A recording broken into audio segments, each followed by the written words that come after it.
오늘도 이 비 오는 새벽에 하나님의 은혜가 넘치기를 간절히 소망합니다. 아멘. 우리는 앞장에서 이스라엘 백성들의 인구 개수와 영토 분배에 관한 기록을 살펴보았습니다.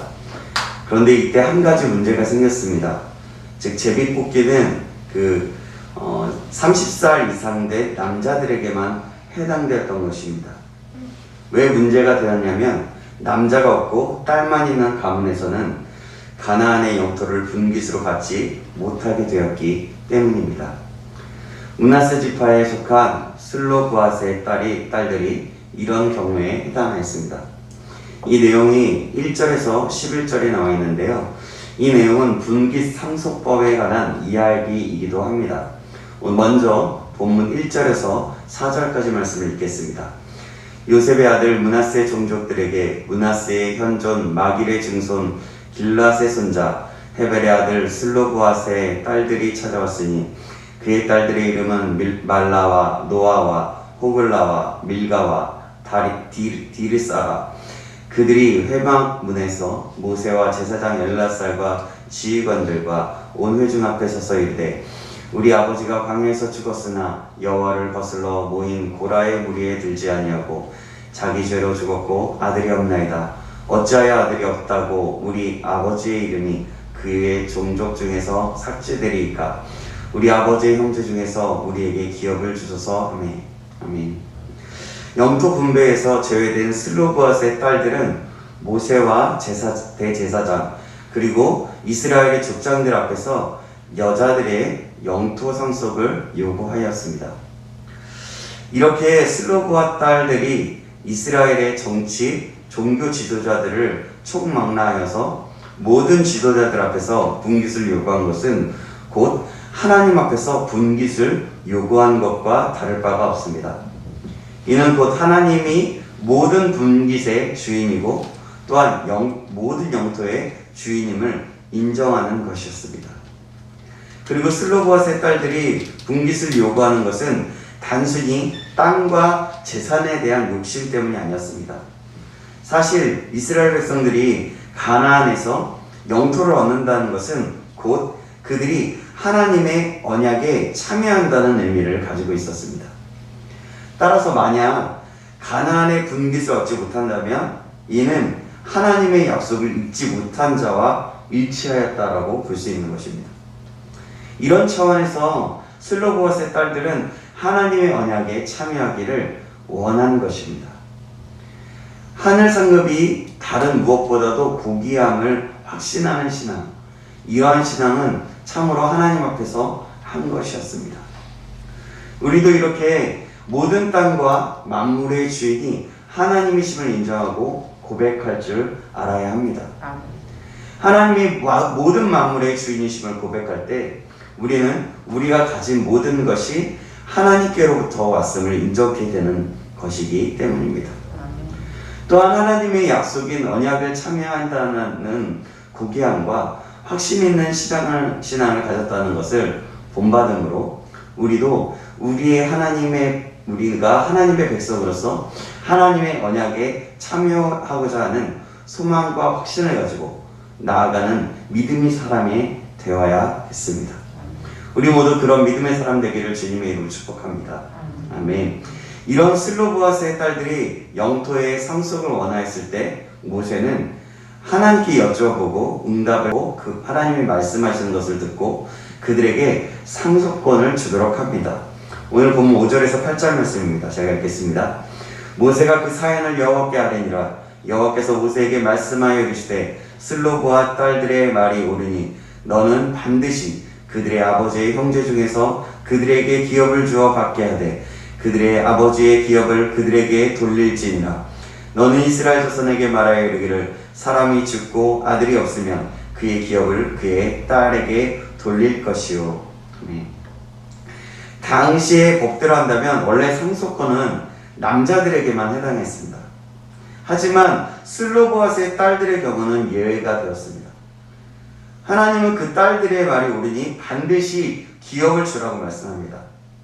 하나님의 모든 것의 주인이라고 인정하고 하나님의 약속을 기억함으로 그 언약을 사모하는 신앙을 가지고 나아갔더니 하나님께서는 그 말들을 옳게 여기셨던 것입니다. 그래서 그녀들은 상속을 받게 된 것입니다.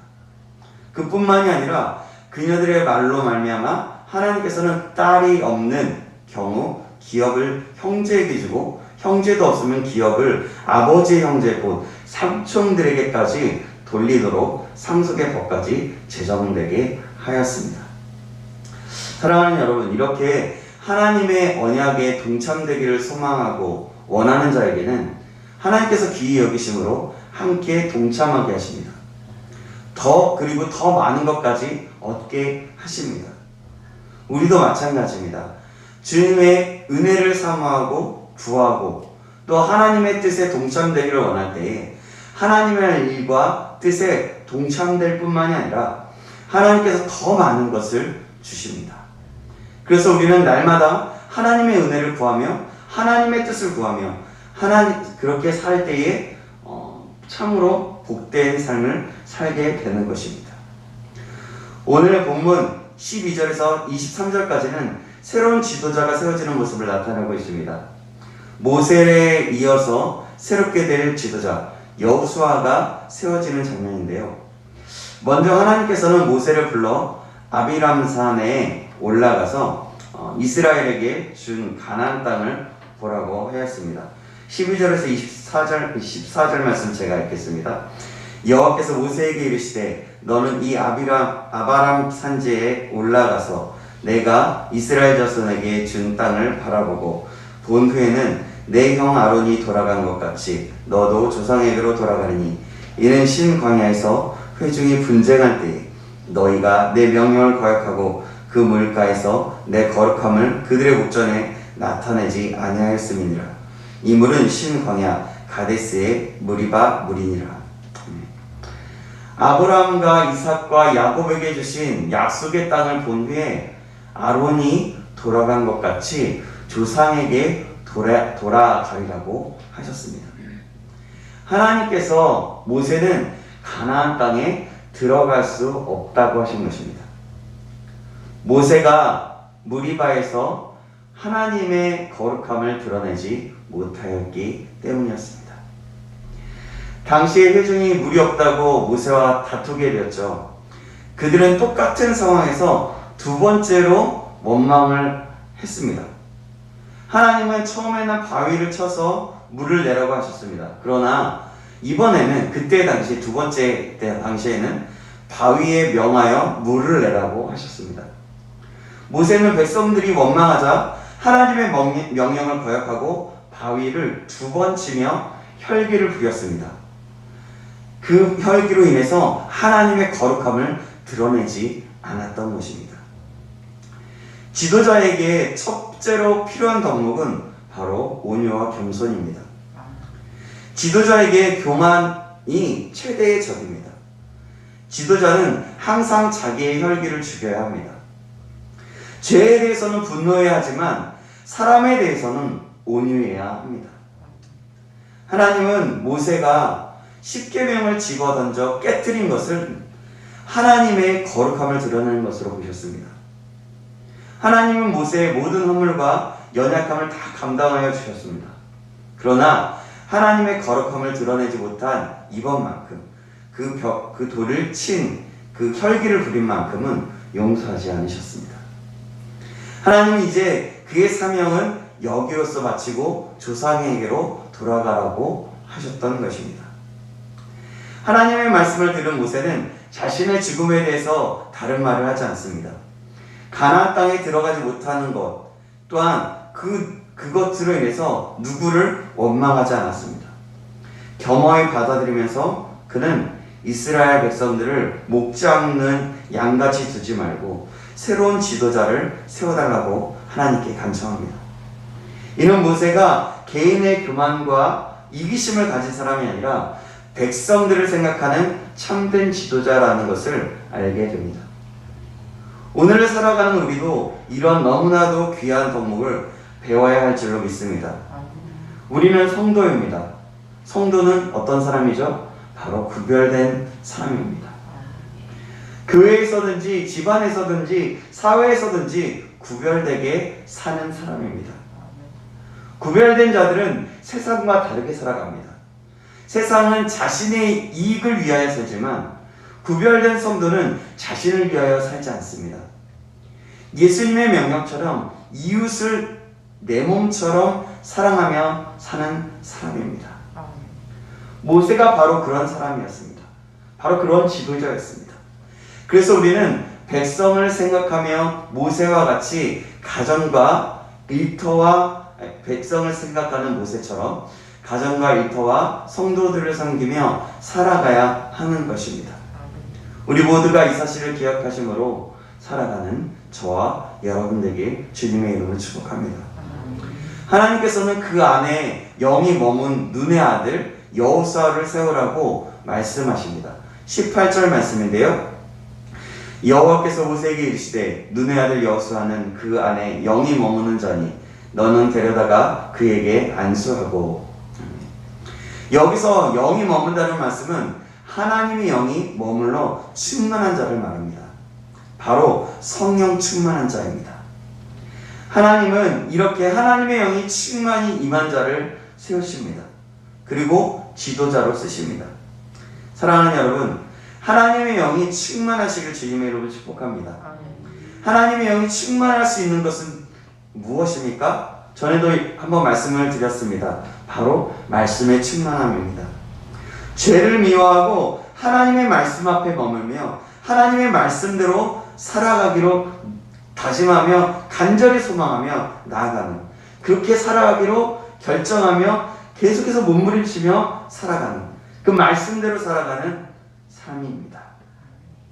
하나님은 그래서 눈의 아들 여호수아를 세우신 것입니다. 저와 여러분 모두가 여호수아와 같이 하나님의 영이 충만하여서 하나님께서 세우시고 쓰시는 사람이 되기를 주님의 이름으로 축복합니다. 19절과 20절 말씀을 보시면 이런 말씀이 있는데요. 그를 제사장 엘라살과 온 회중 앞에 세우고 그들의 목전에서 그에게 위탁하여 내 존귀를 그에게 돌려 이스라엘 자손의 온 회중을 그에게 복종하게 하라. 아멘. 하나님께서는 여호수아를 안수하고 제사장 엘라살과 온 회중 앞에 세워서 그에게 위탁하게 하셨습니다. 여호수아에게 지도자로서의 권한을 주는 장면입니다. 모세가 안수를 하고 제사장과 온 회중 앞에서 세운 것은 공개적으로 합법적으로 이제 여호수아는 너희의 지도자이다 라고 말하며 이양해 주는 것입니다. 이제 여호수아가 이스라엘의 지도자로 세움을 받은 것입니다. 말씀을 맺습니다. 사랑하는 여러분, 오늘 우리는 민수기 27장을 통하여서 두 가지를 배우게 됩니다. 첫째는 므낫세 자손인 슬로브와 딸들이 상속권을 요구하여 상속권을 받은 것. 둘째로는 새로운 지도자 하나님의 영이 충만한 여호수아가 세워지는 것입니다. 첫째, 슬로브아스의 딸들을 통해서 배우는 것은 무엇입니까? 하나님의 언약에 동참하고자 하는 간절함이 있었기에 그것이 가능하였다는 것입니다. 우리도 그래서 주님의 은혜와 주님의 일, 그리고 주님의 뜻을 간절히 소망할 때에 그 딸들과 같이 하나님의 일에 동참할 수 있으며 은혜를 누릴 수 있다는 것입니다. 두 번째로 새로운 지도자 여호수아가 세워지는 것을 보면서 배울 수 있는 것은 바로 하나님의 영으로 충만한 자가 하나님께서 세우시고 쓰신다는 것입니다. 우리 모두가 이 두 가지 사실을 기억함으로 날마다 하나님 앞에 머물고 은혜와 뜻을 구하며 하나님의 언약에 동참하는 자가 되고 주님의 영으로 충만하여서 하나님께 귀히 쓰임받는 저와 여러분에게 주님의 이름으로 축원합니다. 아멘. 기도하겠습니다. 하나님 아버지, 오늘도 깨닫는 은혜를 주시면 감사합니다. 오늘 말씀을 통하여 우리에게 교훈하신 것을 기억함으로 슬로보아스의 딸들처럼 하나님께 간절한 마음으로 은혜와 하나님의 뜻을 구할 수 있도록 인도하여 주시고 주님의 영으로 충만하여 여호수아와 같이 귀히 쓰임받는 우리 모두가 될 수 있도록 인도하여 주시옵소서. 살아계신 우리 구주 예수 그리스도의 이름으로 기도하옵나이다. 아멘.